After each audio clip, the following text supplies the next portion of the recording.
Hey everyone, Mark DeJesus here. Going to bring you some content today that's going to be a little bit different than the typical content I bring. Normally, I walk you through some topic of mental, emotional health from a Christian standpoint, walking you through understanding how to navigate the journey of healing and freedom. I'm a brother from another mother to equip you in those areas. This broadcast is going to be a little bit different, yet who I am and what God has done in and through my life is going to be woven throughout this, because what I'd like to do is I'd like to share about a movie that I saw that really just absolutely touched my heart and blessed me. And it's called The Jesus Music. And in fact, I have the book here that I got that's a companion to it. It's called The Jesus Music, and it just came out recently, I want to say a couple months ago. And I stumbled upon it. I don't even know how I knew it came out, but I stumbled upon it, sat and watched it by myself, and cried through probably about half of it. Then I had my wife sit down and watch it with me, and she was touched as well too. And we had a series of conversations that I just began sharing all these stories of my life and my journey. And she kept saying to me, you need to share this with people. People need to hear this about, not only about you, but also about what you've experienced. So a lot of what I'm going to share today will springboard from this movie. It's called The Jesus Music. I'm not sponsoring it. I'm not, there's nothing out of this except for me using this as also a story and a journey of how Christian music has actually impacted my life, especially early 2000s, 90s, 80s, and even going a little further back. And so if that's been something that's a part of your life, you may find this very interesting. I'm just going to talk and share and just let it flow. This is not like a quick video by any means.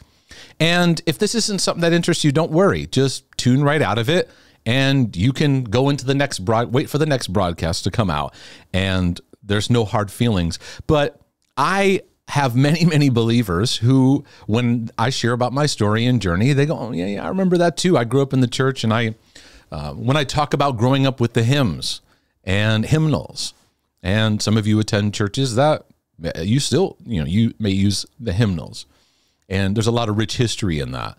And I remember the hymnals, remember singing from the hymnals, and then many churches moved to choruses.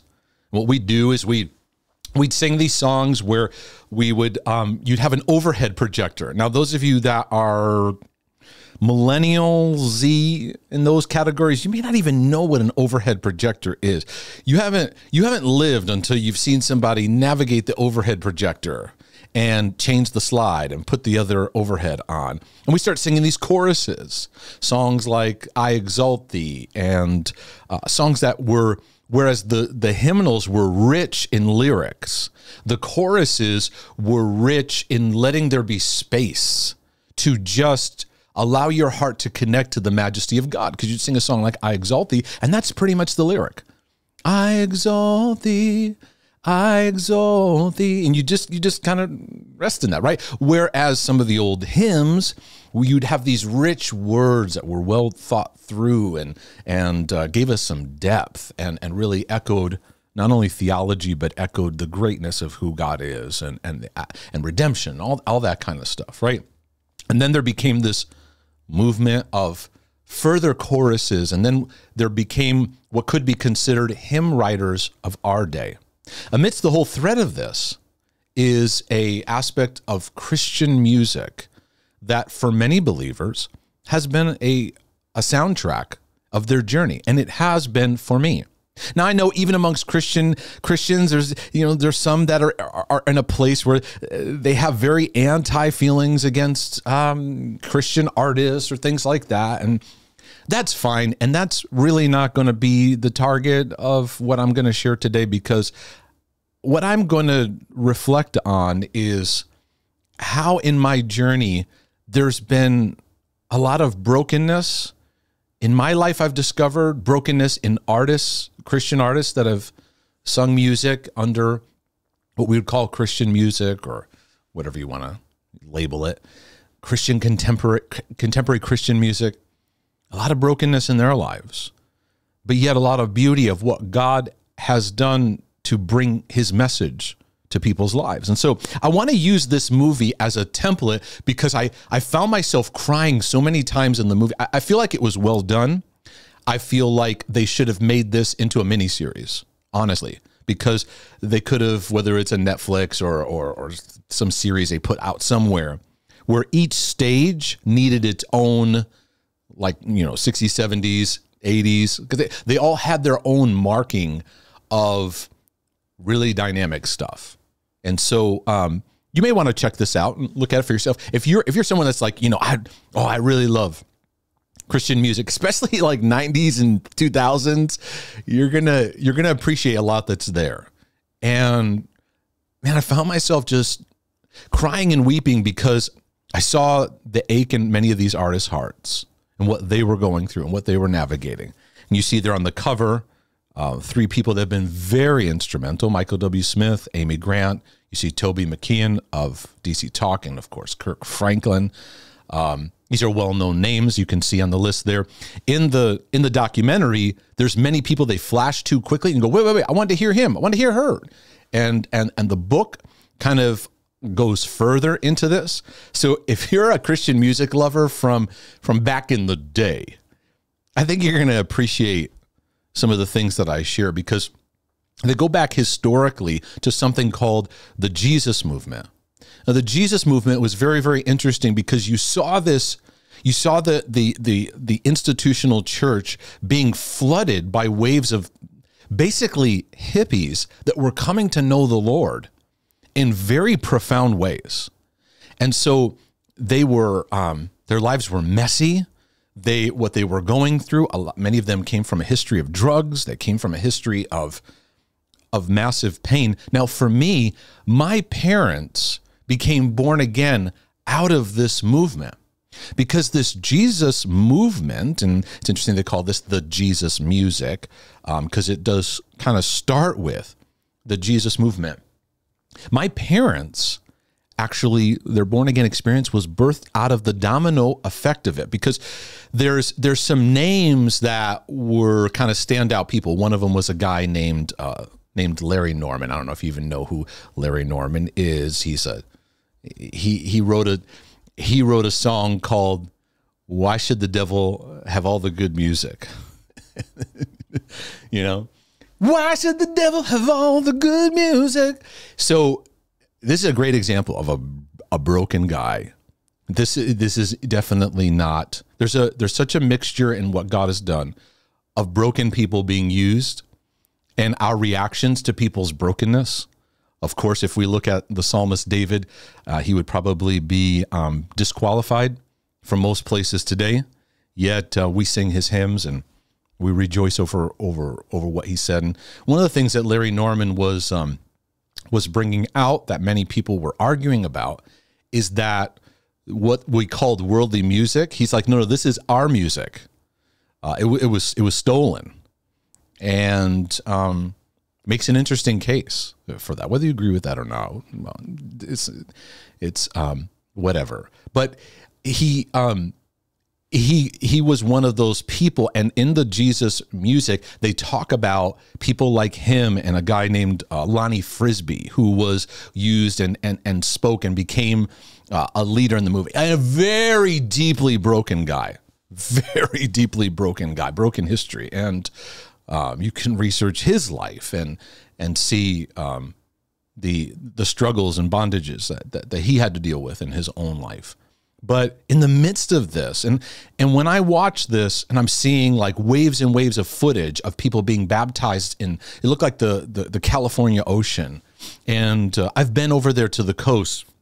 A friend of mine who had a ministry at the time, a beach ministry. And I'd go out there, and I got an opportunity to get out there and just speak on the beach. And it's just, California style is just so different than East Coast New England style, where I'm originally from. And you get a little taste of, God, do it again. There's waves of people in this time period just being baptized and giving their life to Christ and just surrendering. But there's this resistance, right? Because the establishment of institutional church It's like, this is uncomfortable. You got people coming in with flip-flops or barefoot, and they got long hair, and they got this music that they're playing and all this stuff, and it created this resistance. So a guy like Larry Norman came out. Well, I grew up on some of the people that branched out of these movements. One of them, his name was Keith Green. I don't know if you know of a guy named Keith Green, but if you want to hear some interesting music, go back and listen to Keith Green. In fact, you may not even know there's a song that we sing, "Oh Lord, you're beautiful. Oh Lord, you're beautiful. Your face is all I see." Right? That song that many of you love. There's a few others that I could bring up. But Keith Green, he also had an edge to him. And those of you that you grew up with legalistic Christianity, in one sense, Keith Green had this amazing, like, just ability to really speak to the heart. Create in me a clean heart, oh God, and renew a right spirit. Oh, it's coming to me now. It's coming to me now. Make my life a prayer to you. I want to do what you want me to. No empty words and no white lies. No token prayers, no compromise. I grew up with that. I'd be playing those tapes or those records as a kid. I want to shine the light you gave. But the thing is that he had that edge to him that brought out a little bit of that legalism too, because he'd sing some of these songs. He had a song called "Asleep in the Night." Any of y'all know that song, "Asleep in the Night"? It was a cry because in many ways the church was historically struggling with a slumber. It's a thing. It's a problem we have to this day, and it's a message even Paul himself talked about. A spirit of stupor comes on. He talked about in Romans. And Keith was really trying to hit at that. And he had like different ways of going about things. A lot of times he'd, if I remember correctly, wouldn't charge for tickets, and he'd give away his CDs. And other people were like, dude, we're trying to make a living here. And, and then there's that whole debate of should you sell things? But he had that, I hate to say this because I shouldn't say I hate to say it. It's a part of the mixture. Because a beautiful heart, but yet he'd sing this song, "Asleep in the Night." And he'd sing these lyrics about how can you be so numb? And he was talking about the church just being numbed to the needs of people out there, right? And, he'd just echo this line, "You can't even get out of bed, come on, get out of your bed. The world is, but the church just can't fight because it's asleep. How can you be so dead when you've been so well fed?" And some would say he was a prophetic voice, right? But there's this thing, what happens when you deal with the church is you can get angry at the church, and then you get this edge. And in the Jesus movement, we had these preachers, and some would take on that edge, and Keith had that edge, and that edge stuck with me because it infused a lot of the faith perspectives of what I grew up with, which was like, you got to get your heart right. Get your heart right. Is your heart right with God? Are you right with God? Are you right with God? And I believe it spawned many of the areas where people are obsessive compulsive in their journey. That legalism that I got to make sure I get right. And so now we have this straitjacket of rules, right? And so Keith is expressing his heart for the church, but there was that edge. And I remember hearing that song even being sung in church, where a pianist would get up and sing that song. And at the end of it, you're kind of sitting there like, what do I do?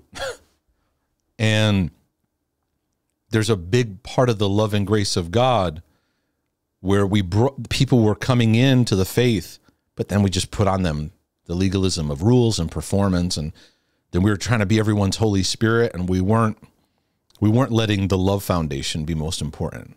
And I know that I grew up with like a sin scanner, kind of look at like, oh, that person's been divorced. Ooh, well, well, that person, no, they don't really bring their Bible to church a lot. You know, they don't seem like they're in the Word, or that person doesn't know how to act. And I will admit that there's a lot of that I had to, and when I engaged my healing experience, I had to heal from, because it was a part of my parents, there was a radical salvation, but then there was this legalism.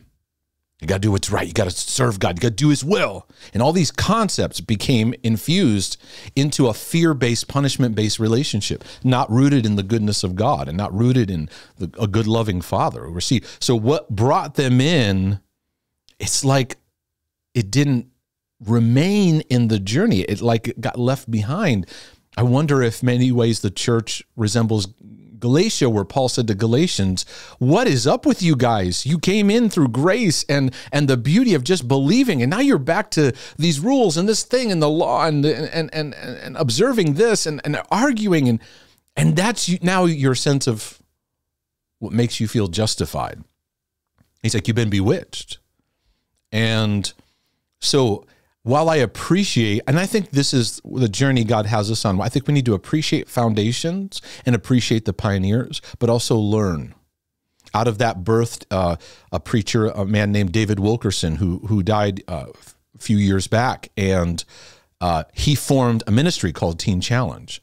My dad was in prison, and he tells this story often. My dad went to prison, had a life of drugs and all that, and was in prison, and someone witnessed to him in prison. He gave his heart to Christ and then went to the Teen Challenge program, which is a recovery program. You can look it up online. It eventually became something the Assemblies of God kind of denomination took over as organized, but it was birthed out of this guy, David Wilkerson, who basically saw, you could look him up in his story. He had a movie, The Cross and the Switchblade.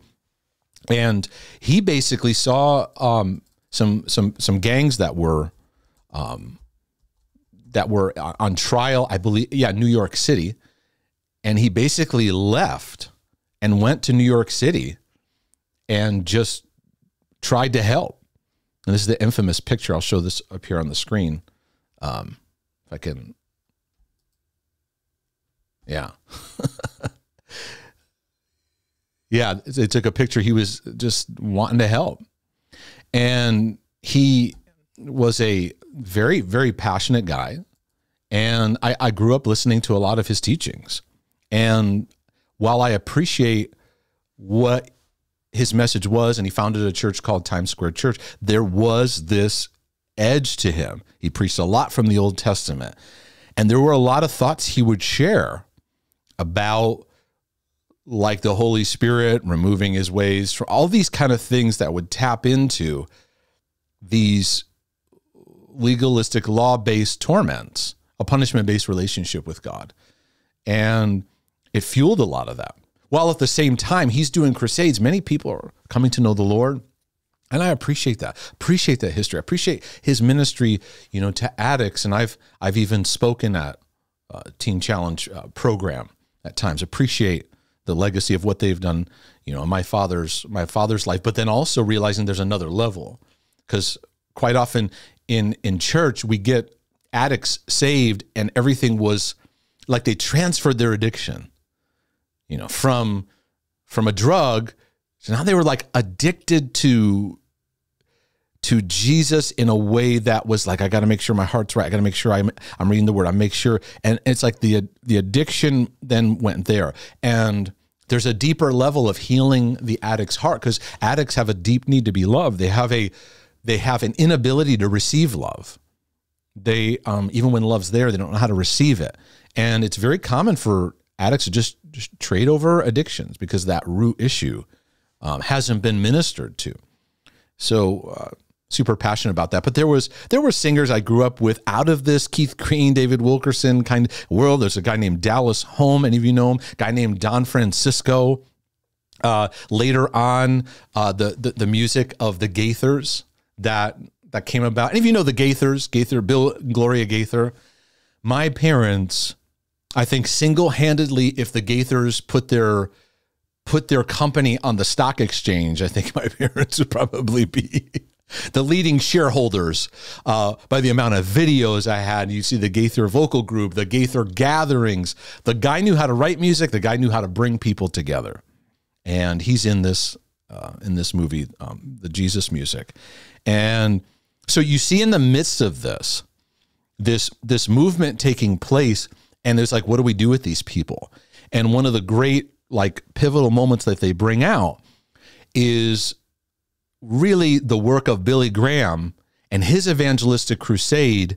He welcomed the work of these people to say, hey, God's using this music, this like Christian rock, this Christian, what was eventually called contemporary Christian music, CCM, which I think they had a magazine for a while. I actually subscribed to it, and I don't even know if it's around anymore. But Billy Graham ran these crusades, and then he started having these Christian artists bring in because his heart was really for the younger generation. And he was like, there's music they're listening to that's becoming their anthems. It's their anthems that they're singing out. We had our anthems, and now they have theirs. And it is interesting that moves of God seem to have music that marks that move. And Christians, they can criticize movements and stuff like, oh, this is not of God. That's not of God. We're very good at that. But what I find funny is we'll criticize the move, but we'll still sing the songs that come out of it. And I noticed that even when I was a worship leader, because for many years I was a worship pastor, music minister, whatever you want to call it. And a lot of songs that we sang, like you go back to the history of the origin of that story, and it'd be a person or a movement that was birthing this that people would criticize, but they would sing their music. Billy Graham became a very, and I live in the Charlotte area, so I visited the Billy Graham Museum a number of times. And many times I just go, and at the Billy Graham Museum, they have a couple rooms that just kind of feel different for me. And I like to just take a moment and just sit there, because there are these moments of dedication, moments of just how God used him, and the way that his life was used. You couldn't orchestrate that, plan that. We try that.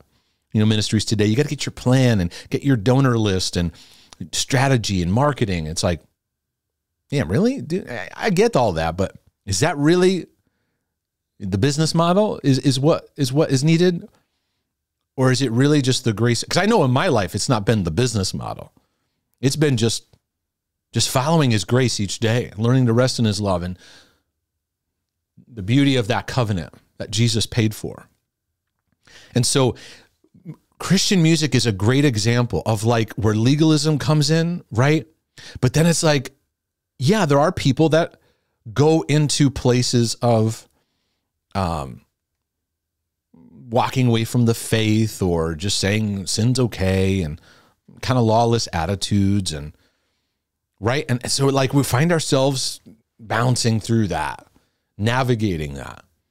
And I found myself bouncing in that. I found myself being somebody who was real critical of people. I'll get into that in just a few moments. Again, this is a long journey. I'm just talking and sharing. And if you've stayed with me up until this point and you're interested, because I think there's many of you that can find the beauty in what I'm sharing and what I've learned, because Christian music, there's aspects of it that were actually used as soundtracks for my transformation. And I'm incredibly grateful. And the Jesus music story brings out a lot of that. I don't think they were washing over. I think they brought out the mixture of it, the brokenness, a lot of brokenness, but yet songs that were incredible. Do we ignore the brokenness? No. Because I look at a lot of Christian artists, and what I see as I'm watching the stories, people that weren't fathered, people that weren't mentored. They're like just very creative people out on, where people are gathering and listening to what they're writing. Many of them could be considered psalmists of our day, right? hymnal writers of our day. And I think that it's a tricky subject because many times we look at them and we place standards on them, right? Because a Christian artist, it's not in the like ministry of a pastor, or an elder, but yet we go, but they're examples, right? They're put out on a platform. People are looking at them and they're like being looked at. And then we're like, hey, their lives are a mess. We put them up there and then we smash them down. And we're terrible at how we often throw stones so quickly. And my heart aches because many of their, their failings, their mistakes, their hang-ups get on broadcast news. And thank God yours aren't necessarily on the headlines. And I've been one of those that threw stones. I went through a series of my journey where it wasn't like me. I didn't feel like God's heaviness. God was like trying to beat me up. I just felt this sobriety where I remember sitting down one day and just renouncing, where I spoke against certain preachers, people, artists, pastors. I just want that out of my system, God. I repent for that. It wasn't an obsessive thing. It was a beautiful thing where I was like, I don't think like that anymore. I ache for a lot of these people. And I don't wash over sin, but I want the love that covers a multitude of sins. I want to live in that where there's a tenderness towards people and a compassion. And if God opens the door, I be a vessel in their life. But God can't use me effectively if I'm judgmental of people. I can't. If I'm sitting there judging your life and condemning you and shaming you, how's God's going to use me as a vessel to pray for you or to be a healing vessel to your life and your journey? So as I've checked myself, like, wait, before I start, because a lot of people online, that have Christian, labels to what they say and do, they're very harsh. And I'm just like, I hear what you're saying, but I can't go there with the tone of how you tear people down.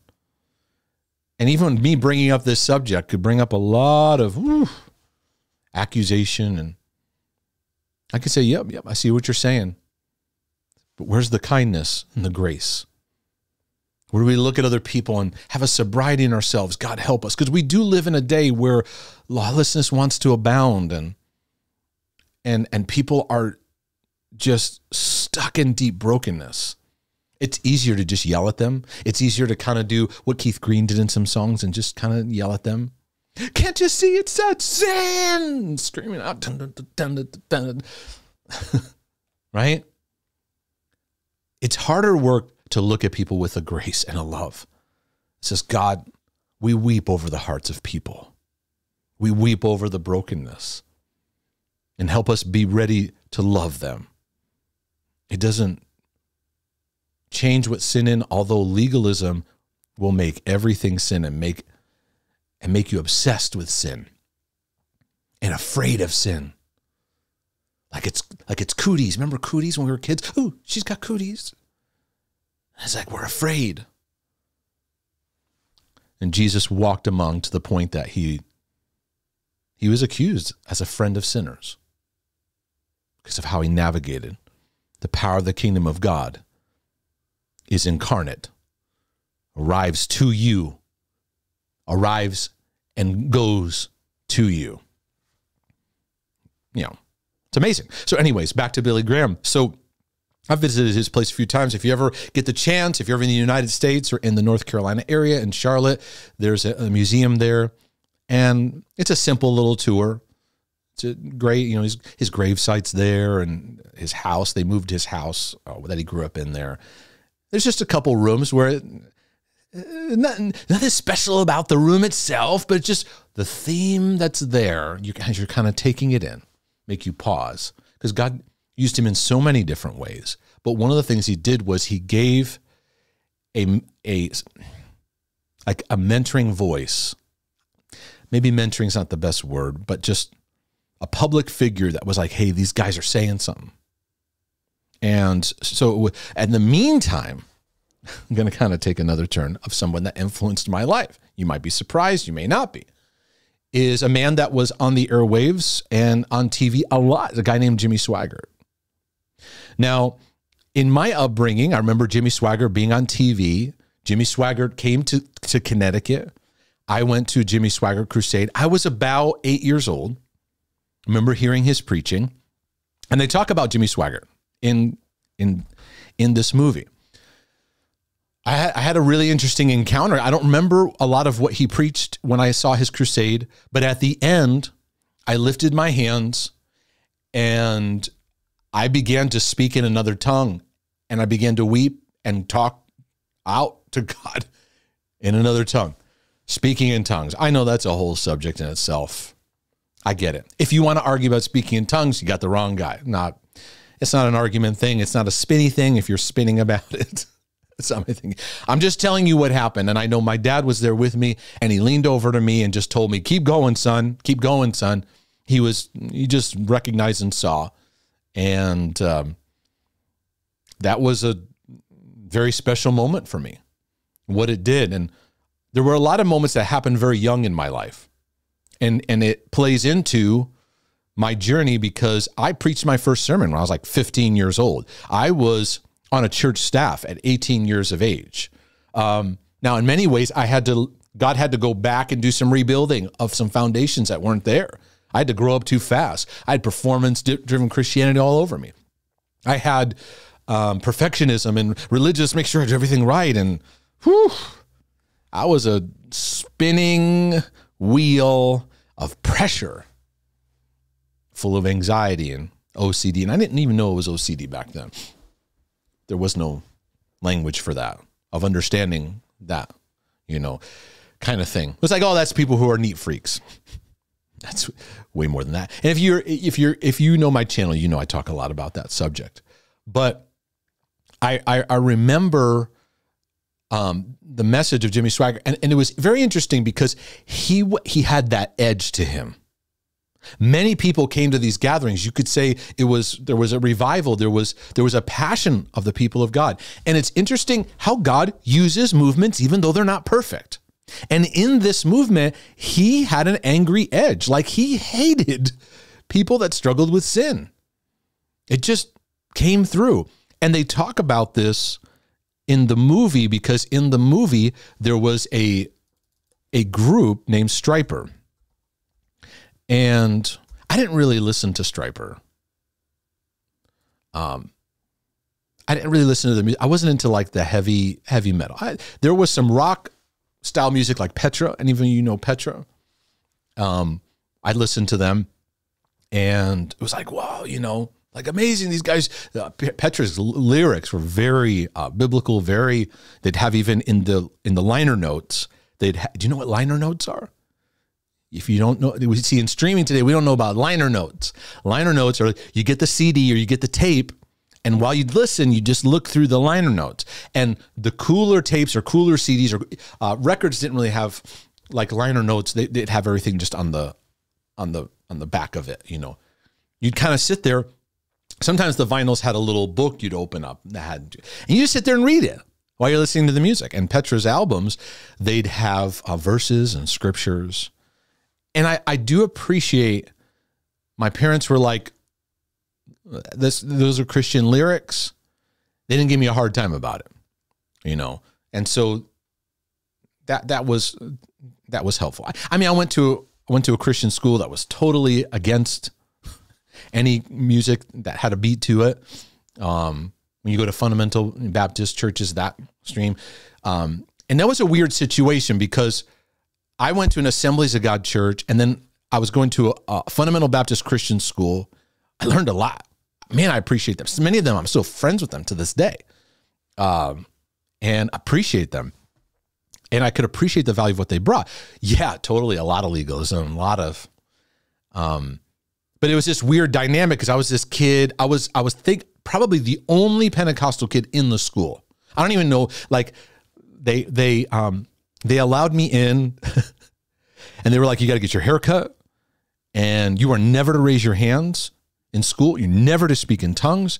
You're never to talk about those charismatic or Pentecostal things. And we were like, oh, okay. That doesn't have to be the main subject. And I think that's interesting because that theme has followed me to this day.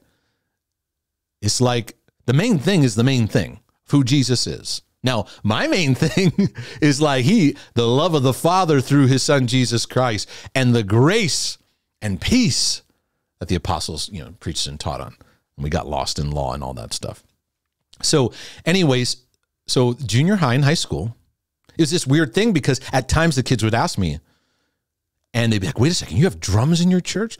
And I'd be like, so the Yankees, it was this weird dynamic because I couldn't share that part of my journey. I had like my church world life and friends, and then I had my school, and they were like two different worlds. And for me, it was God used it for me to see different sides of the stream of Christianity. And I learned to appreciate the strengths while recognizing the hangups and realized down the road where I needed to get healing from. And for many of you, you'll need that too. Maybe you grew up in legalism, but in legalism, some of that strictness was good. When school started, the first 15 minutes, you couldn't do anything but read your Bible, right? And it was like you couldn't do homework, nothing else. It was like, it kind of instilled in me that like morning, like even to this day, I have this morning thing of like, I have a little something that I do as like a primer. Now, I don't do it because I have to. I don't go, I didn't do it today. God doesn't love me. I've broken through that. And you can break free from that too. This is relationship. This isn't like getting all the rules right. But man, I really have a value and appreciation. And so to this day, God has used me to, when many people say, hey, have you heard about this? Yeah, I'm like, yeah. So many, many different backgrounds, even Catholics and people that are just wanting healing and freedom in Christ and wanting to grow deeper in Christ. So anyways, let's go back. Jimmy Swaggart. So Jimmy Swaggart had this edge to him, and he would preach so hard against sexual sin, right? And he had this like soapbox of Christian rock music.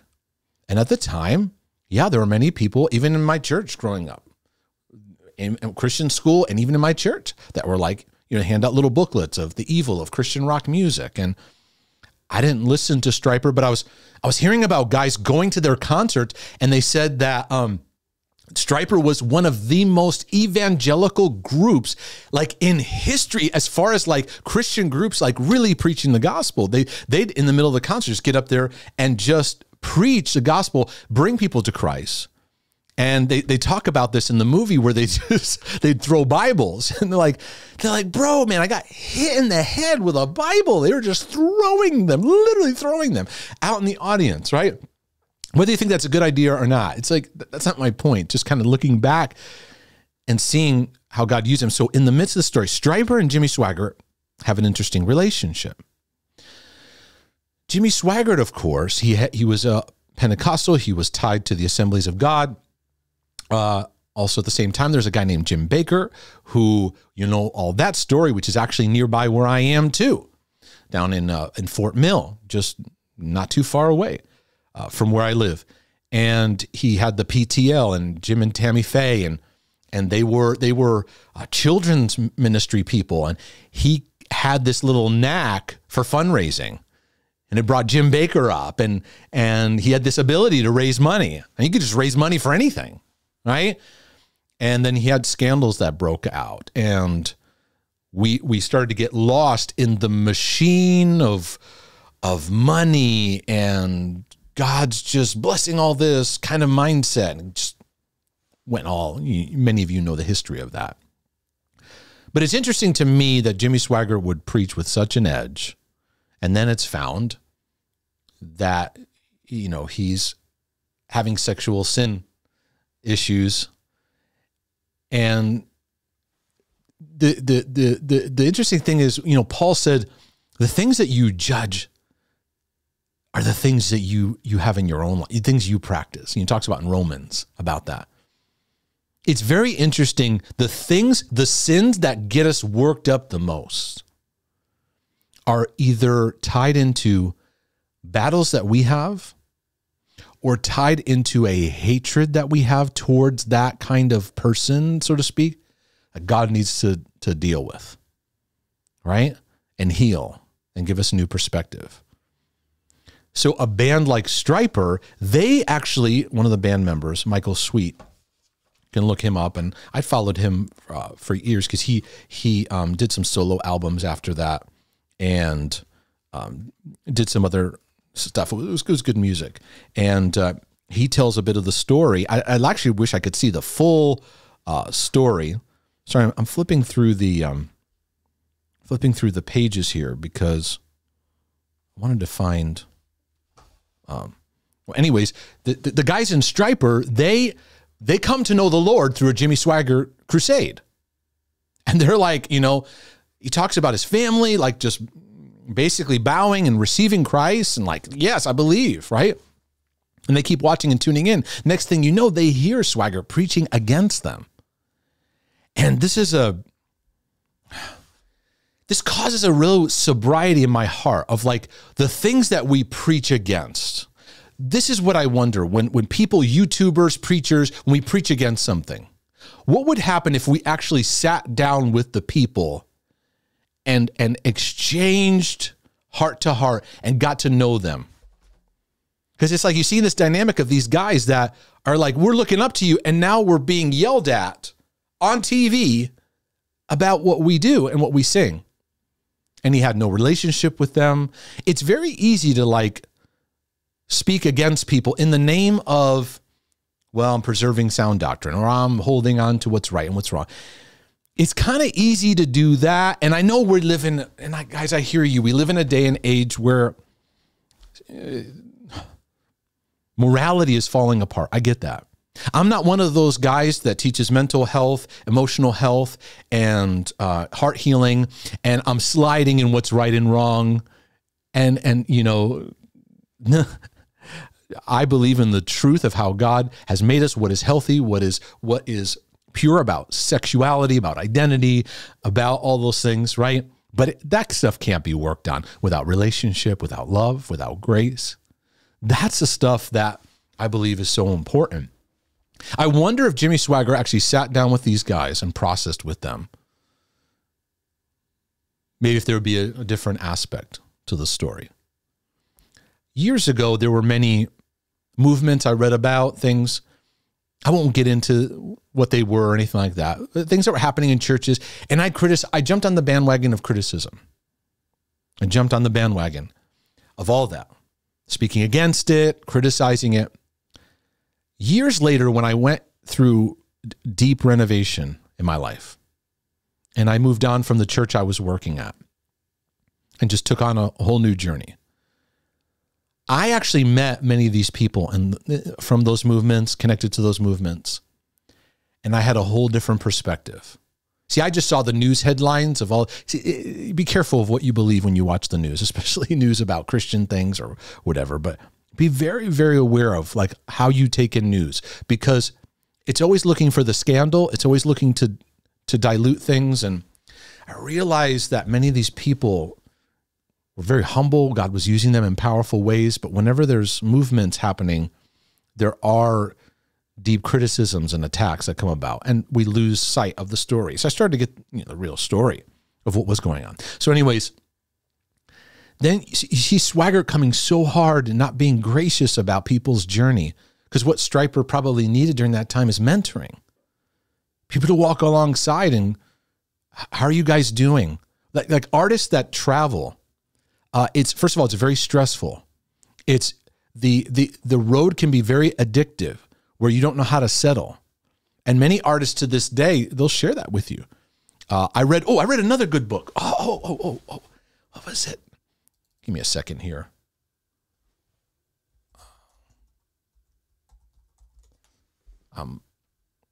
What's the guy's name? Slipped my mind. Mark Stewart. Mark Stewart from Audio Adrenaline wrote a book. Loved it. Because Mark Stewart lost his voice. And if you knew Audio Adrenaline, I haven't gotten to Audio Adrenaline yet in my sharing, in my discussion. But I'm going to find his book. I'm just going to mention it because I read it and I thoroughly enjoyed it. Losing my voice to find it. This was, if you've ever listened to Audio Adrenaline or like contemporary Christian music, I found this to be great.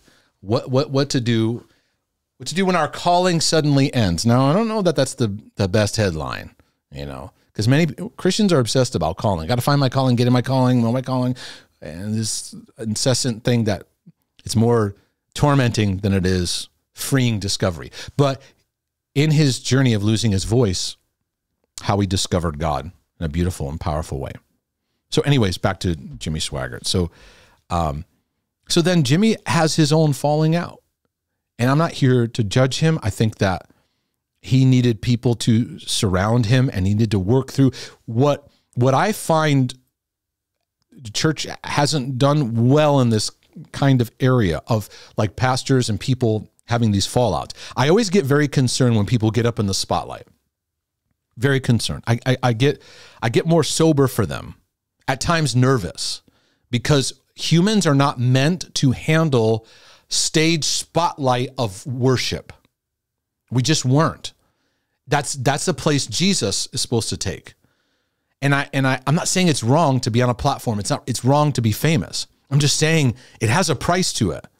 And if you're in that place, you need a lot of heart work to keep you grounded, because the road gets addictive and you don't know how to settle in, and the praise and the adulation and people loving you and bad habits and addictions and affairs and stuff like that can, certainly come out of that. I don't say that to throw judgment. I say that as a place of like what many artists need is they need supportive voices to shepherd their hearts and go, hey, that's great. The people applauding and all that.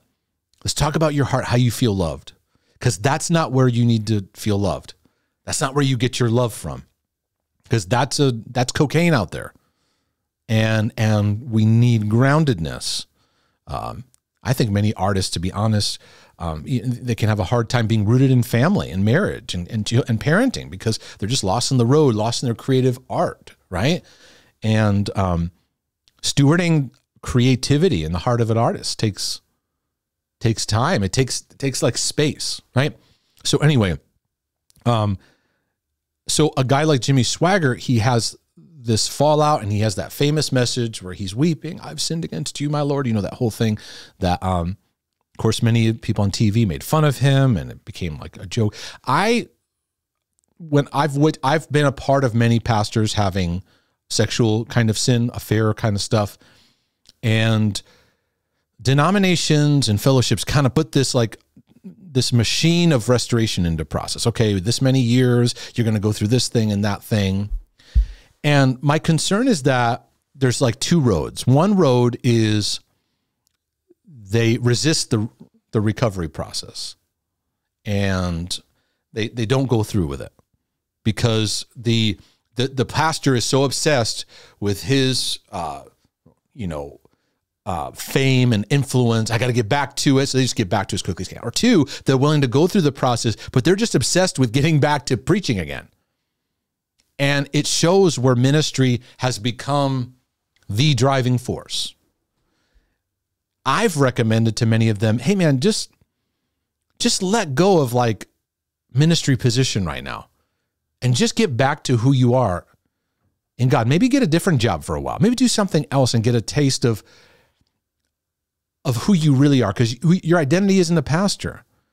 But when you become a celebrity pastor, you get lost in that. You can develop narcissistic tendencies. You can develop a sense of like rules don't apply to you. You can get in the cocaine of authority you carry and get lost in all that. And you forget who you are and lose touch with the groundedness of identity. When I left a church I worked at for about 12 years, it's a church I grew up in, great experiences, a lot of good things, but I had to move on. I thought the next phase was starting ministry, and I did, but I had to go work construction. I had to go take other jobs. And at first it was humiliating. Now I realize God had to take me through a journey of recovering identity and getting back to the fundamentals of who I really am and learning to get rooted. Who are you? Are you a preacher? because that's all I knew.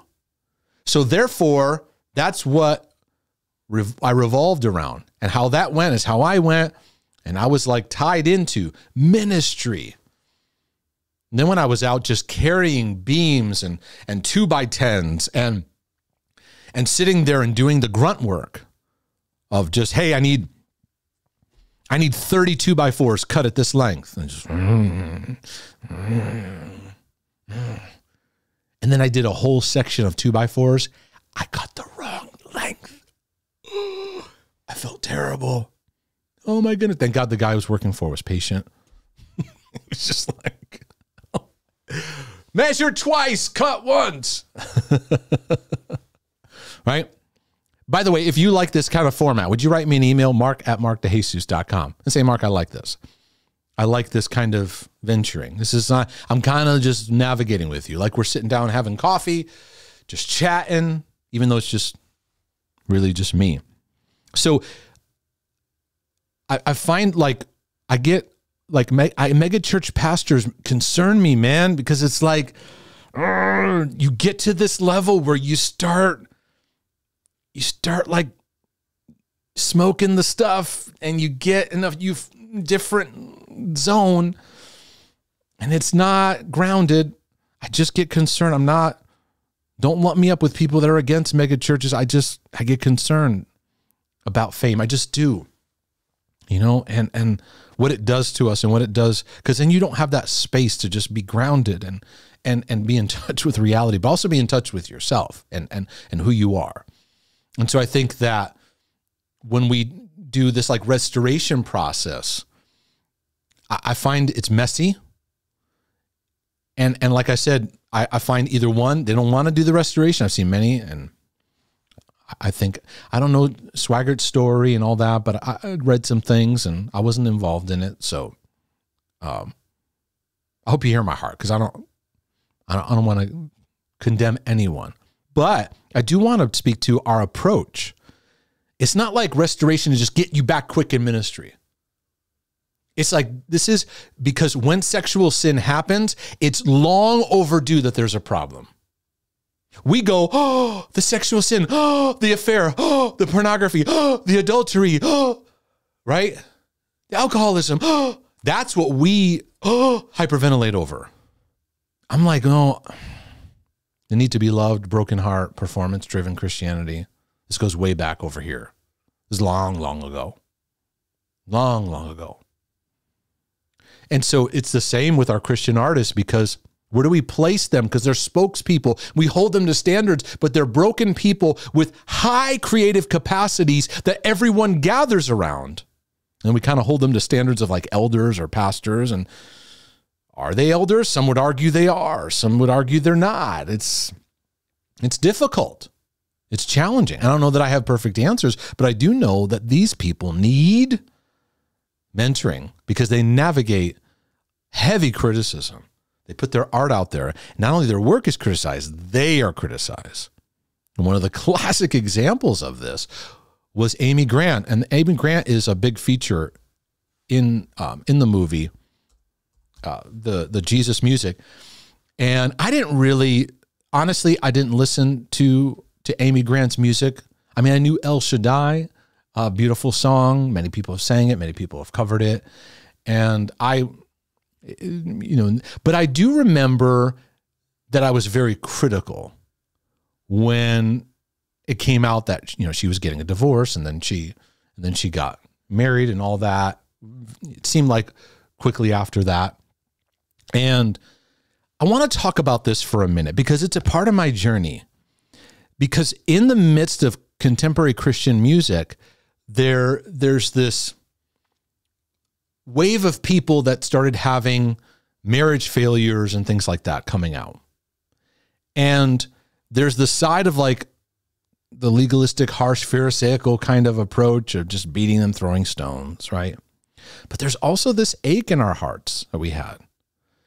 Because I remember just being like upset. Amy Grant was married to Gary Chapman, and Gary Chapman was a Christian artist.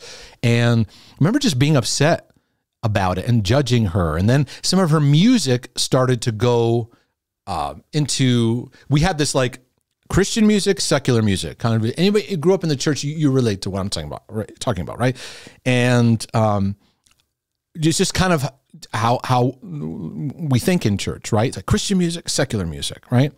And Amy Grant was moving into secular music, and she sang the song "Baby, Baby," and went up to the top of the charts, right? And she's doing a music video, "Baby, Baby," da, da, da, da, da, da. You know, and I, as a teenager at the time, it was a struggle for me because I'm looking at this music video. She's, you know, dancing and being playful with this guy who's not her husband, right? And I'm just like, it's just messy. This is messy, right? And I will say I was one of those that just like, you know, kind of just spoke shamefully, you know. I didn't have a graciousness. But there's also, I don't want to negate the pain that we have looking at artists that were struggling and having these battles. And then later on I realized, you know, Gary Chapman had addiction issues. And I'm like, whoa, I know the journey of, I work with people who when you're married to an addict, ooh, that's a whole different ball game.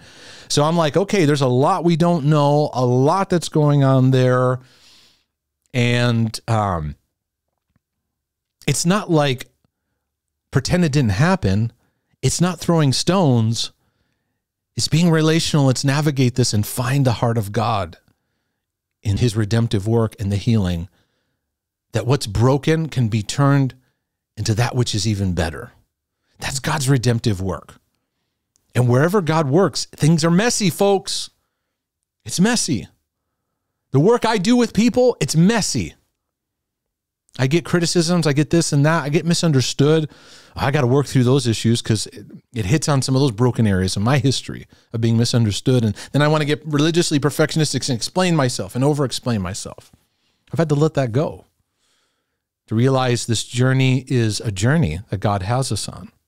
In that time, I remember, speaking of Amy Grant, there was a guy who is, I consider, to be one of the best singers, period, is a guy named Michael English. And I don't know if you've ever heard of Michael English, but he sang with the Gaither vocal band and all that. And I remember as a teenager, man, I loved the voice of Michael English. I was like, he's a cool looking dude, right? Just, he's, you know, yeah, man, that, like, you know, you guys, we kind of look up to men that are like, yeah, he's a cool looking guy, right? And I remember when news came out that he had had an affair. This guy could sing, and I listened to his music in Christ Alone. Mary, Did You Know? Mary, Did You Know is literally one of the best Christmas songs, and I think it should be sang all year round. Man, that song gives me the chills. Mark Lowry wrote that, and Michael English, I think, is one of the first ones that sang it, you know? Mary, did you know that your baby boy gives sight to a blind man? Mary, did you know that your baby boy would calm a storm with his hand? Did you know that your baby boy would walk where angels trod? And this line, when you kiss the little baby, you kiss the face of God. Oh, Mary, did you know? Right? Oh, that just, the blind will see, the deaf will hear. I mean, he would hit those notes, and I'm there as a teenager, and it wrecked me. When I found out he had an affair with a lady that was on tour and all this, it was like this big scandal that broke out, right? So there's these two components that I bring out. The stones we throw, right? It's like, and I actually read Michael English's book because years after that, he spoke of the journey of, like, got addicted to painkillers, and just when you're in that spotlight and you have these fallouts, it's excruciating. It's painful. And we focus on the sinful moment. I would like us to reflect on what's leading up to that. The brokenness in our lives, the need to be loved, the lack of identity, looking for love in all the wrong places, right? Because a common thing about artists, they're highly creative, highly sensitive, and they have very broken histories often. Fatherless, they come out of trauma, they come out of history of needing heart healing in areas of their life. And so I remember as a teenager just being like so messed up about it. And I remember just like not knowing who to talk to about it because I talked to people and they're like, yeah, he had an affair and he needs to burn. And I was like, okay. I couldn't find where to land because I was like, yeah, I don't want to just throw stones, but yet, okay, I guess that's what we'll do, right? I remember even as a kid, I was a big 49ers fan, San Francisco 49ers. And just telling you where I'm at, like I had a hard time realizing that Joe Montana was on his third marriage. Like I was like, no, he's my hero, right? I put these people like, and what are we looking for? We're looking for fathers. We're looking for older brothers. We're looking for, and we're like, and then what Christians do is they go, you should look to Jesus. Don't look to man, look to Jesus. Paul said, follow me as I follow Christ. Like it is natural for us to look for examples. We are serving an invisible God, learning through visible relationships. Stop beating people up. Well, you look to man, you didn't look to God. Okay, well, I'm not looking to you right now because you're not helping. And I remember like, that's just kind of one of those road marks of like, wow, God uses us in our brokenness. David was a murderer, an adulterer, a liar. Man. But David's an example to me. He's an example to you. His writings are preserved in the scriptures, right? I remember Sandy Patty, same thing. I wasn't a big Sandy Patty fan. She was kind of, as a kid, I was like, she's kind of for the older people. No offense. But she sang that song, Via Dolorosa. It was a beautiful song. We used that in our church for a production that we did. Man, that's a beautiful, beautiful song. And she, got a divorce and all that. And you're navigating through a lot of brokenness. And I think that I wonder would life have been worse for all these people if social media was around back then?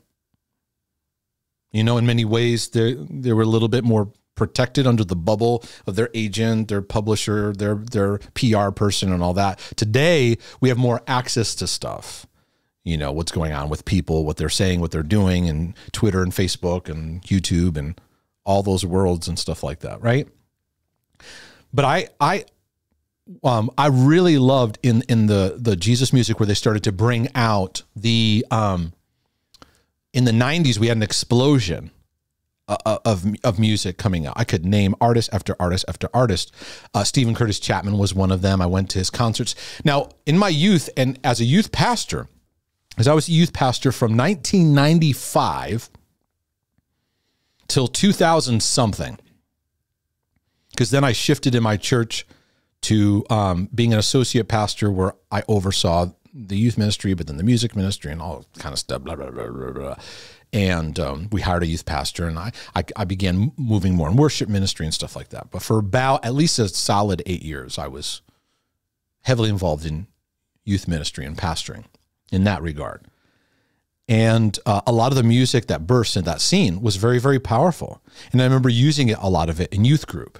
And I had this like tug of war I was constantly going through because there's certain parents going, what kind of music are you playing in there? And after youth group, and God would touch people's lives, and I'd be in the hallway like navigating, refereeing, like calm down, calm down. They'd be mad because the music's too loud in this. And I'm like, I understand where you're at. Here's the lyrics. Here's what they're saying. Yeah, but that beat and that guitar.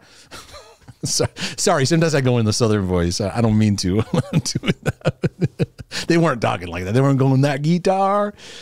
But it was one of the bands that came out during that time was DC Talk.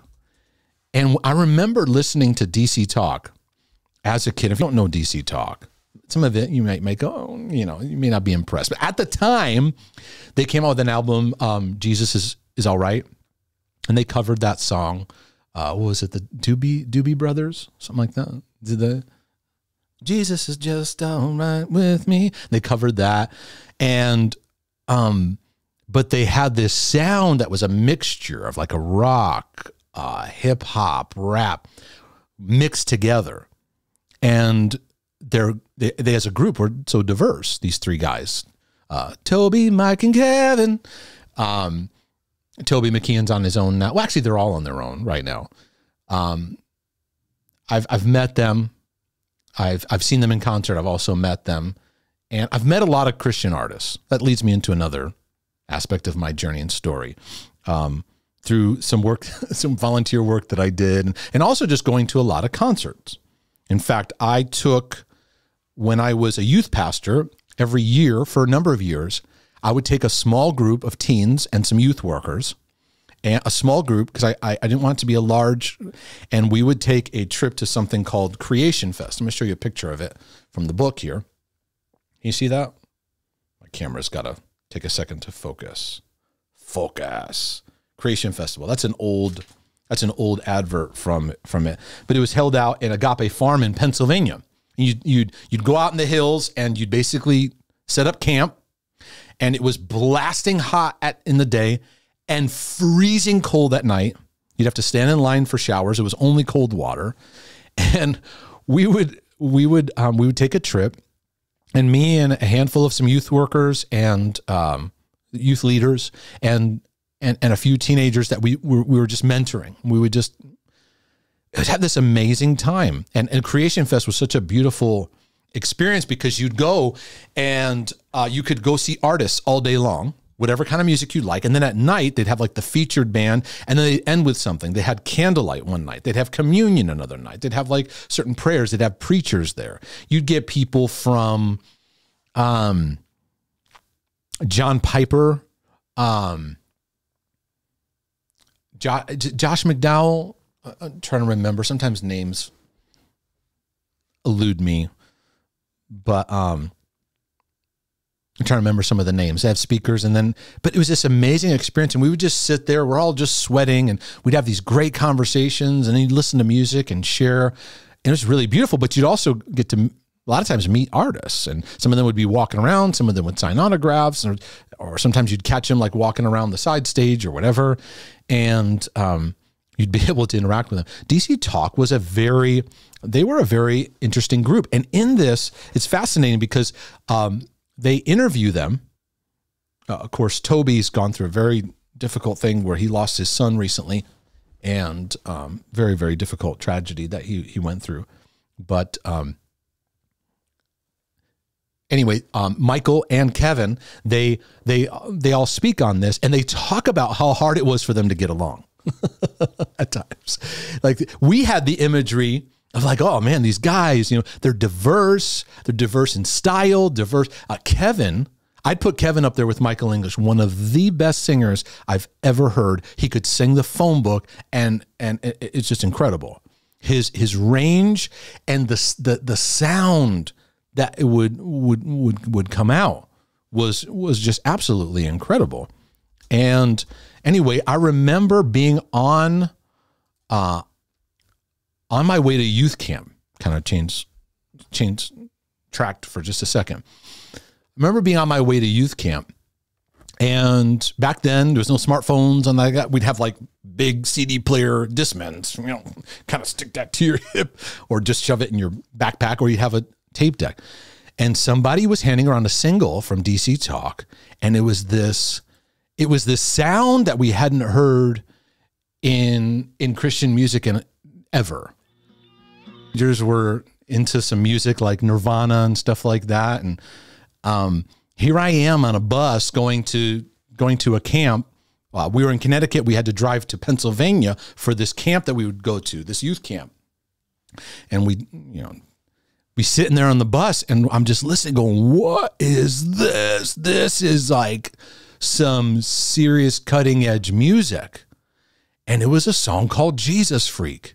And it took a term used as a like rank. Hey, Jesus Freak. And grateful to these guys, because it turned that label that would be negative into something positive. What will people think when they hear that I'm a Jesus freak? What will people do when they find out it's true? And it became an anthem where teenagers were like, yeah, call me that. Call me a Jesus freak. Go ahead. And I had the opportunity in the 90s. Long story short, I was going to intern for my youth pastor, graduate high school, and I was going to intern with my youth pastor. I'd been involved in leadership in my teens. I'd already preached sermons, had led groups. I ran a summer program, and I actually sensed a call to go overseas. I was going to go work with a missionary. And it's the one time in my life I ever felt like I got an impression, the closest I've ever had to like an audible speaking of God. Okay. If that weirds you out, don't worry about it. This sense of like, I want you to stay here. It wasn't like a guilt thing. It wasn't an OCD thing. It was just like, that makes sense.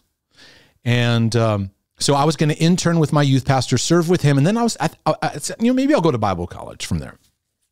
Instead, I come back, I graduate high school, come in to work on the first day, and the youth pastor says, I'm resigning. And literally within weeks, he was gone.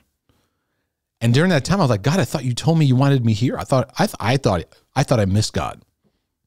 There I'm 18 years of age. So I sit down and meet with the church, and I'm like, the church leadership, I'm like, what's going on? What are we going to do here? Because I don't know that I can sit here and get to know a youth pastor all over again. I want to hit the ground running. And they're like, we're actually going to take a very unorthodox step. And we'd like you to consider hiring you. And you can keep going to college. You can keep, get degrees, whatever. I went to college locally and then also did correspondence, Bible school work, and some other avenues and stuff. But we'd like to hire you. And I became the youth pastor. There I am, 18 years of age, leading. I had youth workers that were old enough to be my parents. And it was crazy. But yet God used it amazing. There's stuff I had to let God go take me back there to heal. Some areas, take back in time meaning and heal some areas of my heart, because it's a lot to put on a young man. And it was a real special time. We had a youth group of about 40 kids, and it grew to, not that numbers are the thing, like about 125, 150 kids. And to the point that we took over our church auditorium, because we couldn't fit in the space that we were using. There was no other space. So we took the main church auditorium on Wednesday nights, and it was like an event. And so I was humbled by how God used that time. It was very diverse, a very diverse thing, that we had so many different backgrounds. We had kids that their parents had really good money. We had kids that parents were more in the poor area, very poor. We had people that would reach out to, we'd van in and take in kids from other different areas, from the projects, and then you had kids from the neighborhood. And we had such a diversity too. White, black, Hispanic, like the mixture was unbelievable. In fact, it was such a season of diversity that, the Hartford Current actually came to our church and interviewed our pastor, because our church was very, very diverse. And they're like, Sundays often, very, very segregated. And here you have this church that is very diverse. Like, well, and I remember the newspaper being there, and like, they're there writing notes about our Wednesday night service. And I'm just doing the thing, and our youth group gathering, it'd be a lot of work. We'd worship all the way, and then we'd play all the way. Like, we'd do funny skits, and we would play jokes and do stuff. And some of it I look back and I go, yeah, but it was we just really let ourselves be relational. We really let ourselves, it was a great time. And it was a great experience of diversity. The reason I thought of the diversity is because DC Talk had this song, Colored People. Such a great song, and we rejoice. And I later on in the Jesus music, they interview Kirk Franklin and the need for what it looks like in different styles of music and diversity, and what it looks like to come together. And I saw during that season the beauty. You see, I grew up in Hartford, Connecticut. If you look at Hartford, Connecticut, you know, Hamilton Street, go look up Hamilton Street in Hartford, Connecticut, right there across the street from the Department of Children and Families, I think is what it's called, DCF or whatever. All right, that's where I grew up. You know, I can show you where I got my bike stolen. I can show you where the drug dealers would hang out. And I remember as a kid asking my parents, I keep hearing everybody talking about like racism. What's racism? What does that mean? You know, I had the opportunity to be in a church and to shepherd a youth ministry where it was just like, we came together in all this. It saddens my heart to see the bickering and fighting and strife that goes on around this subject. And it's very unproductive, and it just makes people argue and yell. And it goes into some very unredemptive areas that don't really bring heart healing. Super concerns me. And I also watched too, as a youth pastor, and then later as a pastor, like many pastors would talk about it. I was like, we talk about it a lot. Why don't we just do it? And I had the opportunity to really rub shoulders where we weren't sitting there arguing about it. We were just doing it in the sense of breaking bread together, celebrating each other.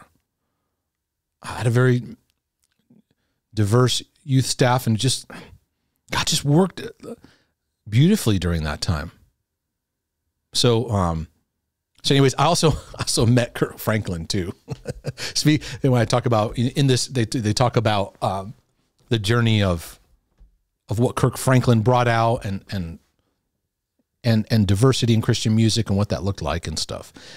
And I remember meeting him. That was interesting. I could go into lots of stories. There was a festival that we hosted in Connecticut. It was Louis Palau. Louis Palau was doing these big festivals. He'd have Christian artists come in, and he'd try to align the churches in the area. And our church jumped in. And I happened to be walking in the parking lot one day when one of the coordinators was talking with the pastor, and they said, yeah, we need someone who can drive a van around all weekend and take artists. And so my pastor looked at me and he's like, you up for it? And I was like, am I? So the whole weekend, you know, they had DC Talk came through, Nicole Mullen, Kirk Franklin, Jackie Velasquez. I'm trying to remember. There's lots of other groups. They'll come to me as I remember. But anyways, it was my job to take these people to and from their hotel, pick them up from the airport. And I remember picking up Kirk Franklin from the airport, and he had a band that he had to pick up. They all came in first. And there's a whole bunch of stories I won't get into today. But, you know, I'm just a young guy like, hey guys, what's going on? And they're just getting off the plane. They don't want to be bothered, right? Because Kirk Franklin had a big band that he brought with him. And then he traveled separately. So I'd have to go make sure that he was accommodated for. And it's interesting how some artists would take the van, some had to take the limo. It's a world when you see it, and it prepared me for a life of seeing behind the scenes. I live behind the scenes. I live in the behind the scenes world. And this was in my early 20s, this was an introduction to this. And, the reason I bring up what brought up Kirk Franklin is I had to go to the airport into the terminal and make sure that he arrived and he'd be able to get to his transportation. And the first thing he says to me, he looks at me and he goes, yeah, I'm short. I was like, that wasn't my first thought. I was just kind of like, hey, it's cool. It's Kirk Franklin, you know? that guy, when he would get on stage, and it was weird for me standing backstage and seeing him watch it go on and watching him like bounce around through the audience. And like, this dude knows how to get a crowd moving. I mean, and their harmonies and were so incredibly just tight. So anyways, I had that whole weekend, I had artist after artist after art. Okay, now some of them are coming to mind now. I remember there was a group there I grew up on listening to, and they had beautiful vocals. I won't say who it is, but if you write me, maybe I'll tell you. And one of the guys in particular had an amazing voice. And I remember standing up on stage, and I was in between rounds of transport. And I'm like, there he is. There he is. He's standing there, and he was just like looking out at stage. He's on the stage looking out, and I'm backstage, and I see him. And I walk up to him, and I turn into like a 10-year-old. And I'm like, excuse me, I just kind of tap him on the shoulder. I just want to tell you, I grew up on your music. And I mean, I want you to know, like, well, I really appreciate your music. It's meant a lot to me. You know, like one of those like nervous moments. And no lie, this is what happened. Like, he was standing like this. I'm over here. If you're watching the video, over my right shoulder. So there's Mark right here. Talking. Maybe my head's right here. No, I was an adult. Anyways, I'm here. He looks and he does this. Doesn't turn, look at me. He just does this. And he goes, oh yeah? Thanks. And turn. I was like, no.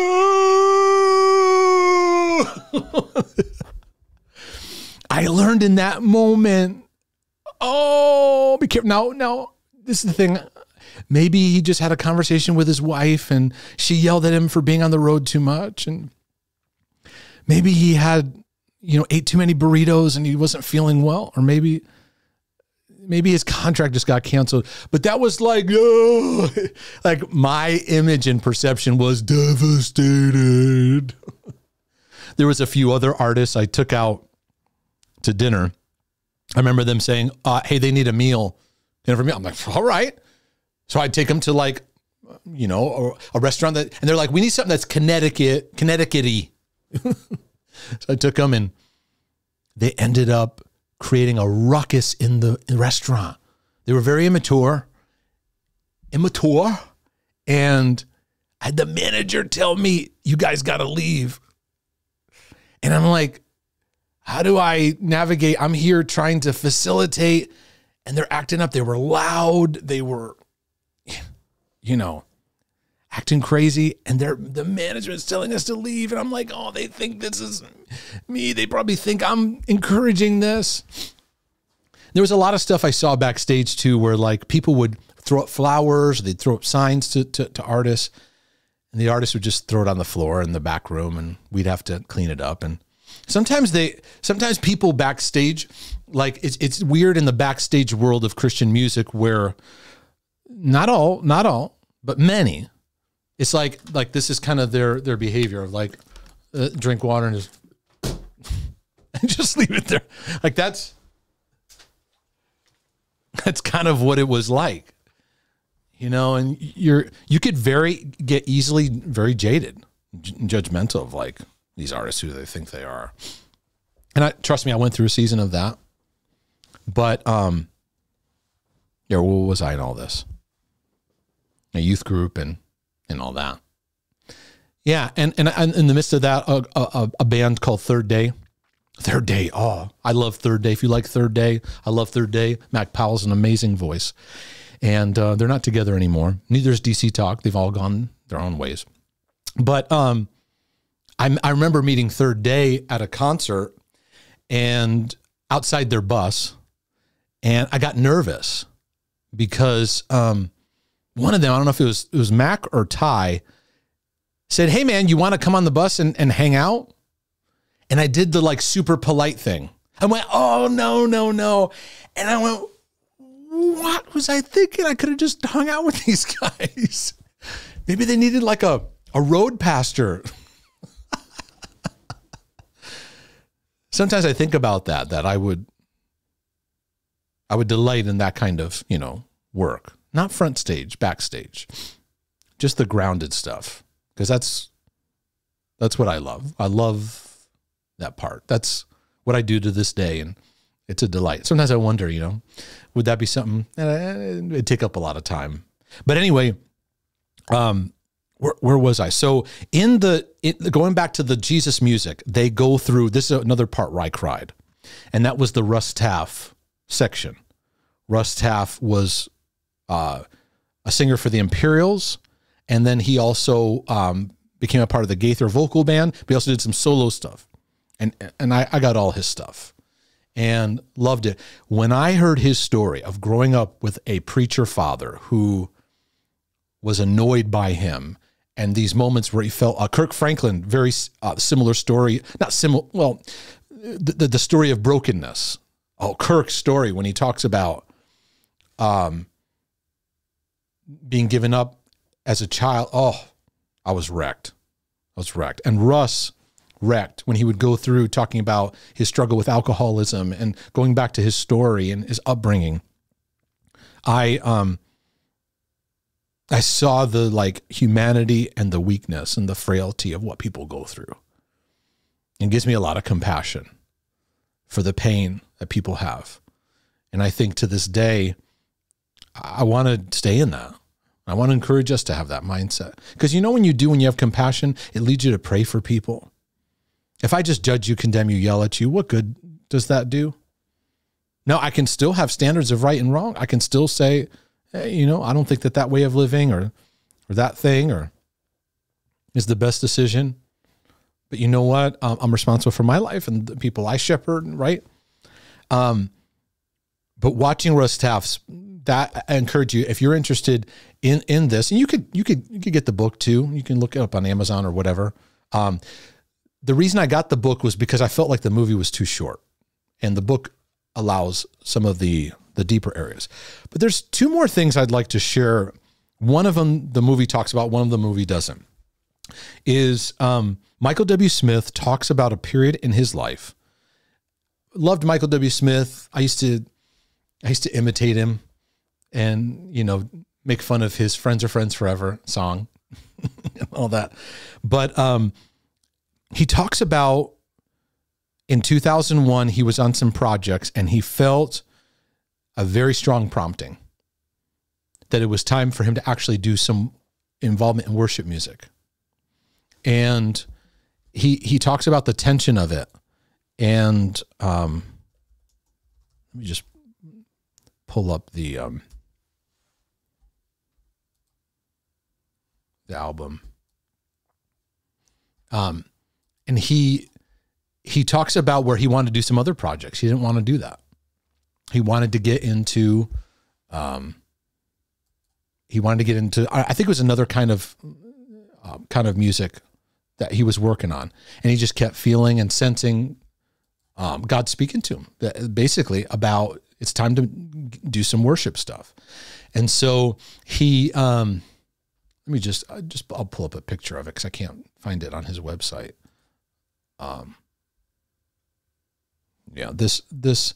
This orange looking one. Then he came out with a blue one. Yeah, the blue one's there too. Worship Again.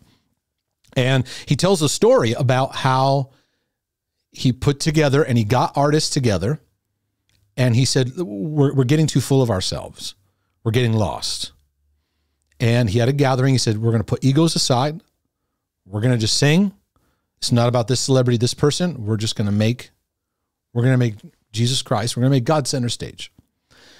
And did this worship album. And I noticed a few things because I got the video version of it. I noticed that it looked like I could be wrong, but there wasn't as much focus on like the lights and all this and that.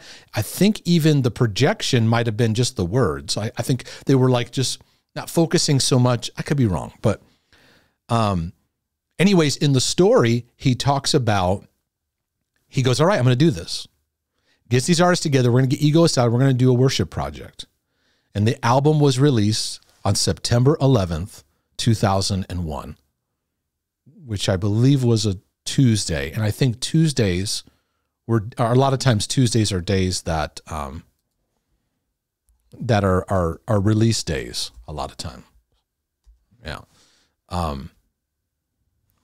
What is it, a Tuesday? I think it was a Tuesday. I'm getting lost in the distraction of this, right? What day of the week was it? Yeah, Tuesday. The attacks were at 8:46 a.m., September 11th. And I remember September 11th, 2001, I wasn't doing well. 2001, I was not doing well. I was pretty OCD. I was knotted up. I remember that day. I remember that day that I was watching this stuff happen on TV, and I was having a hard time taking it in because I was spinning about stuff that morning. And it's amazing. I feel like September 11th was pivotal because what Michael W. Smith here did in many ways was he was used to usher in a whole new level of worship music opening up to the church in a whole new way. It was like worship music became mainstream in Christian contemporary music. Like now more artists were doing worship songs. And then birthed out of this, you'd see many songs we sing in church, Christian artists were grabbing to. During the 90s, you saw Hillsong Church, Hillsong United, the Passion movement that took place, which Passion was really interesting too. Louis Giglio, he'd host these gatherings, and they tell the story about Chris Tomlin talking to Chris Tomlin's songs. What's the stat? Chris Tomlin's songs are sang more than any other song on the planet in all of history. It's like crazy. Chris Tomlin being a young guy talking to Louis and saying, "Hey, here's a song that I think I was trying out. What do you think? We fall down, we lay our crowns at the feet of Jesus." And he's just strumming his guitar. "The greatness of your mercy and love at the feet of Jesus. And we cry, holy, holy, holy." And I remember that being an anthem in our youth group. We just simply kneel. You didn't have to. But we just stood in awe of who God was and is. And just that simple awe. There's that love that we need, though. That's why I teach what I teach, because we need that love. Because otherwise his holiness is something scary we avoid. We don't even want to, it's just, we're tormented over rather than drawn to.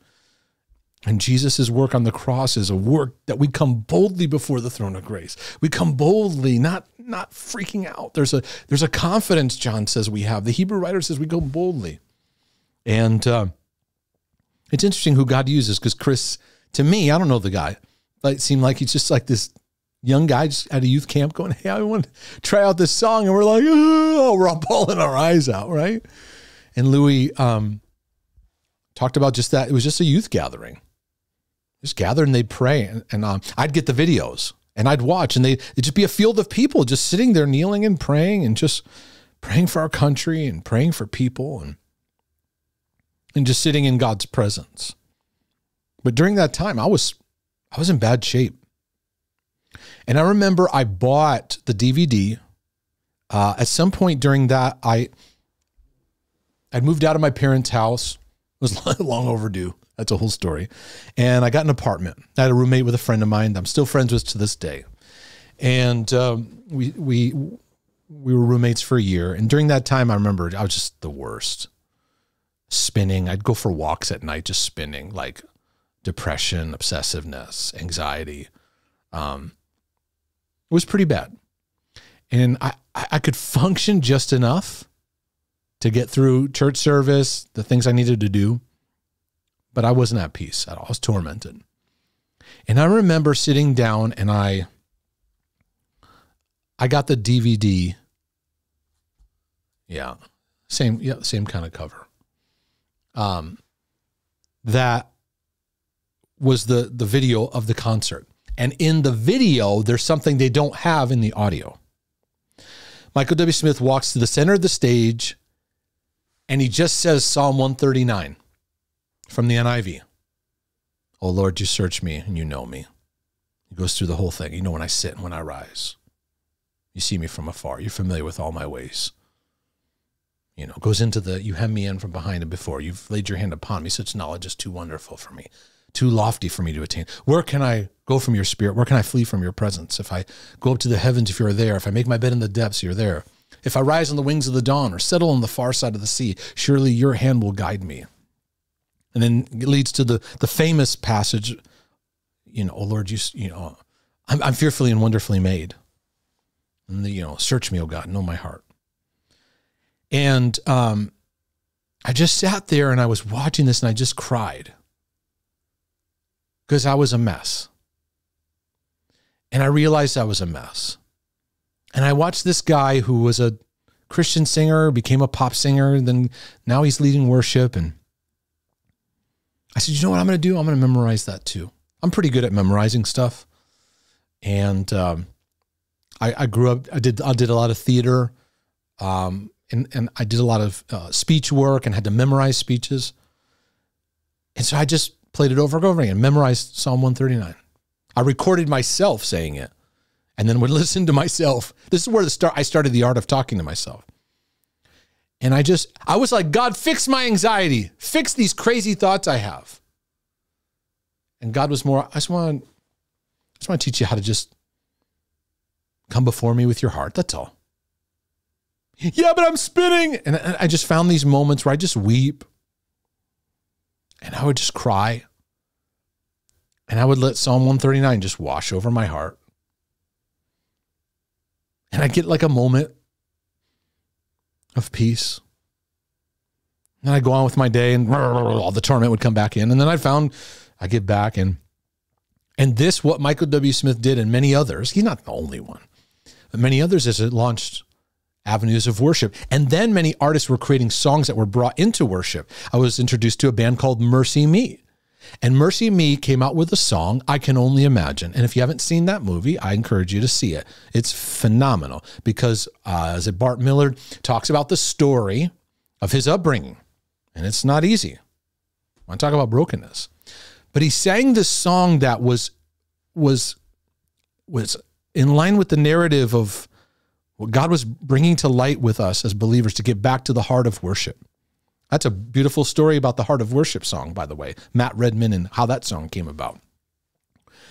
But the song I Can Only Imagine. And I remember sitting in my bedroom hearing this song going, somebody gave it to me. I went, what in the world is this? And I remember the power of it. I remember being on my knees and just weeping. I mean, just weeping. Because of what it was saying. And it was talking about heaven and stuff like that. And it was talking about, when we see Christ when we're in heaven, but there was something about me about the ache. To my knees will I fall, will I sing hallelujah? Will I be able to speak at all? I can only imagine. It's like, I don't want to play the whole thing because I want YouTube to just strike me with copyright. They might anyways.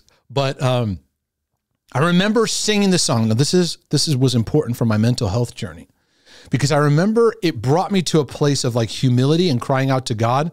But I was like, God, where are you? God, where are you? It did start to shift into a place where I was weepy, and then I was like pity. And I find that's many Christians struggle with that because they want God up there to come down and do something when really it's about God within us connecting to his love for us and connecting to the power within us, which Paul spoke about the eyes of your understanding being enlightened to what is at work within us. But then this song, though, there was a beauty where God used the song in my life. And presence, or to my knees will I fall, will I sing hallelujah? Will I be able to speak at all? I can only imagine. Yeah, I can only imagine. Hey! Surrounded by your glory, what will my heart feel? Will I dance for you, Jesus? Or in all of you be still? Will I stand in your presence? Or to my knees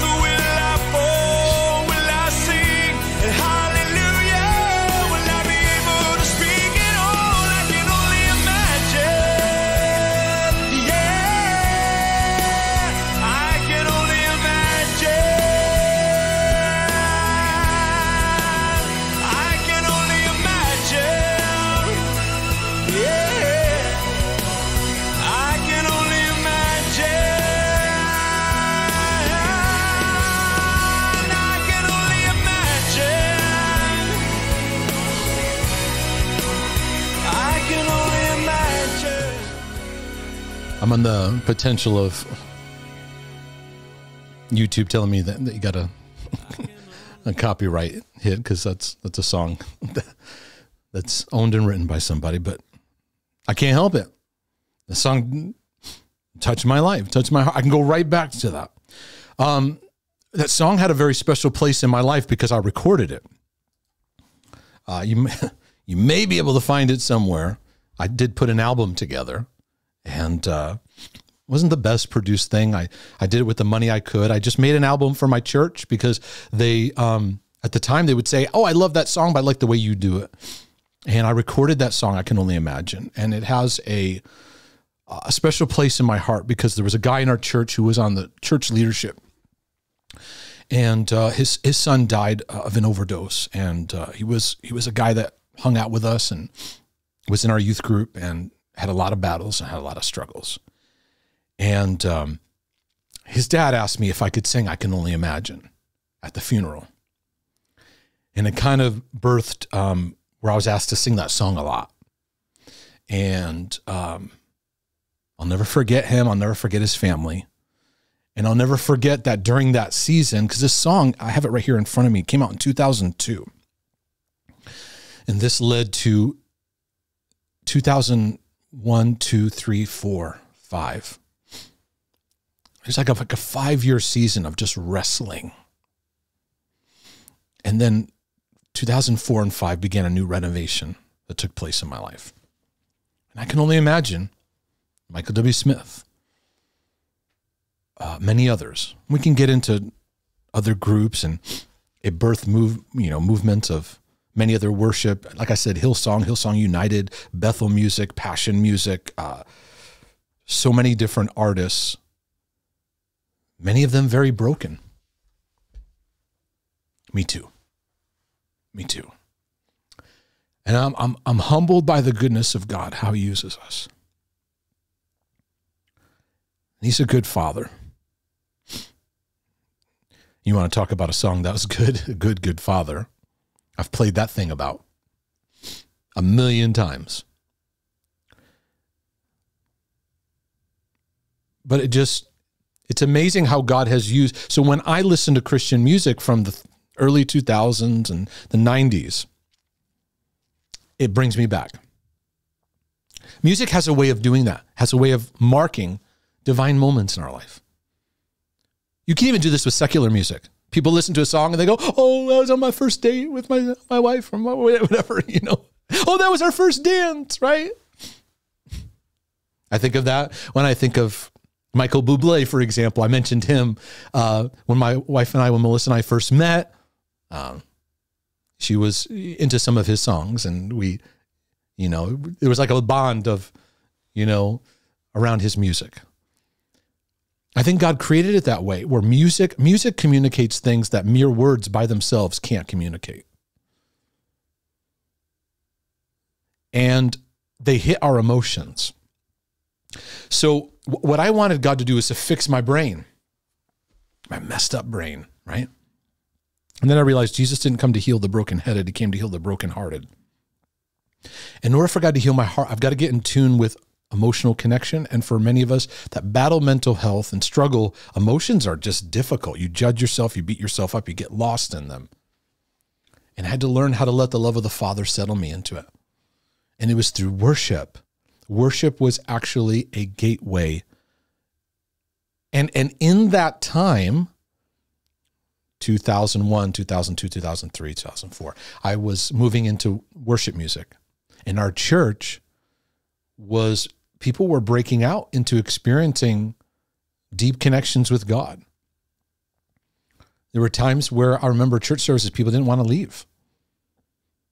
I was in the midst of something beautiful happening where I just letting the transformation God was bringing in my life, and I was sensing a connection to him that I never sensed before. But I had to let that healing work take place. I had to make space and time. I had to let people mentor me and speak into those areas. And I remember nights of just during my single years, like I remember going for walks late at night or just being up and it's 1 o'clock in the morning. And I'm just sitting there, just basking in this love. And I was like, this is a love I never knew. And for many people, they want to know about my journey. It's like, you got to know it's a journey. And I let God use the worship I was involved in. It was no longer me like being a worship leader, like, hey, people, let's sing these songs. I was just flowing out of what God was doing in my life. So there were many artists at that time that were blessing my life. Michael W. Smith's work, and I remember even music. I had a real privilege of being in a church that was very diverse, so I got to use a lot of different styles. I did Kirk Franklin stuff. I did Clint Brown. Did a lot of great stuff that you could look him up, and some of his old stuff. I have a friend. His name is Jesus. That's a beautiful song. That song, surround me, oh Lord, surround me, oh Lord. Hopefully what I'm doing for you is stirring up some of your old favorites. And maybe some of you need to get some of your old favorites if you grew up in the church, or some of those old, and just get you back to the simplicity. I think in streaming music today, we get lost and everything's so easily accessible. Whereas back in the day, I had my collection. On kind of like sit down and I'd play the record, play the tape, play the CD, and I'd sit there, and I wasn't on my phone. I just kind of like let the music marinate. All right. Many other artists and stuff I could go into, but anyways, that's what I wanted to share for today. I took a long journey. Pray this is a blessing to your life and your journey. Melissa and I are going to probably come back next week and continue some of the stuff we're talking about, and I'll do some more videos and stuff like that. But I wanted to just take some time to have a little fun today. This is fun for me, sharing this stuff. And if this blessed your life, would you let me know? Because part of me was like, oh, people are even going to, kind of battle with that voice. So if it blessed your life, it'd be nice to know that. Mark@markdejesus.com.